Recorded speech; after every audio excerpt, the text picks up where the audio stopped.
नौकरी से घर लौटे बेटे हों या फिर ससुराल से घर आई बेटियां, ईजा जब अपने बच्चों से मिलती है तो बड़ा खुश हो जाती है। हेलो हाय, मेरा नाम पंकज जीना है और संजय जी ने ईजा यानी माँ के नाम कुछ लिखा है तो सोचा आपके साथ इसे साझा करूं। तो ये लिखते हैं कि तूफान बारिशों वाले दिनों में भी पहाड़ के सबसे दुर्गम जंगलों को छानते ईजा बचा कर ले आई काफल के दाने परदेश से लौटे बेटों के लिए। कह आई पड़ोस में ऐंच पैंच घी दूध ताकि खिला सके 4 दिन बेटों की पसंद पूछ पूछ के अपने हाथों से बनाए पकवान। तो होता क्या है कि पहाड़ों में काफल जब तोड़ने जाते हैं तो वो बड़ी मुश्किलों से मिलते हैं और काफ़ी ऊंचे पेड़ों पे काफल होते हैं और उसे लाना बड़ा मुश्किल होता है जब ख़ास तौर पे तूफान आ रहा होता है। तो बेटे जब पहली बार नौकरी से घर जाते हैं या कई बार जब छुट्टियों में घर जाते हैं तो ईजा यानी माँ अपनी तरफ से पूरी तैयारी करती है कि बच्चों को खुश रख सके।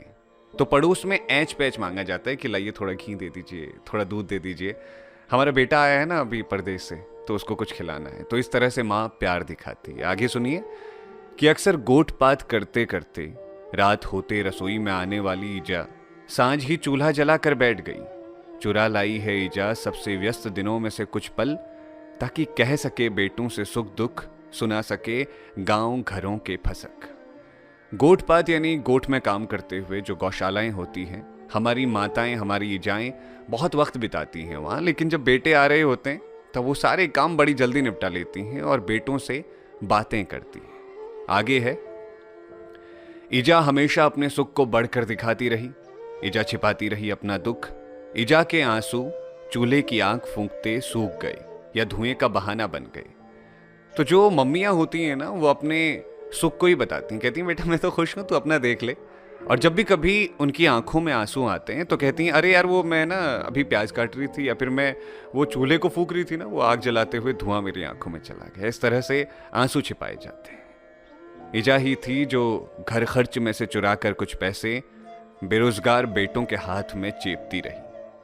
थोड़ा कुछ होते हुए भी हमेशा अमीर रही ईजा, अपना दर्द भुलाकर हमेशा अपनी मुस्कान से हमारा दर्द कम करती रही ईजा। यानी माँ जो होती है ना, बेटा जब बेरोजगार होता है तब भी उसके लिए उतना ही अच्छा होता है, जब वो नौकरी में चला जाता है तब भी उसके लिए उतना ही अच्छा होता है। माँ की ममता कम नहीं होती। तो इसमें संजय जी कहते हैं कि कैसे बेरोजगारी के वक्त में ईजा अपने हाथों में कुछ पैसे रख दिया करती थी।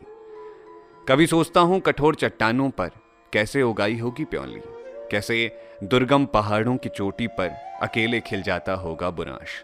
कभी देखता हूँ ईजा को और कभी आंगन के सामने खड़ा पहाड़।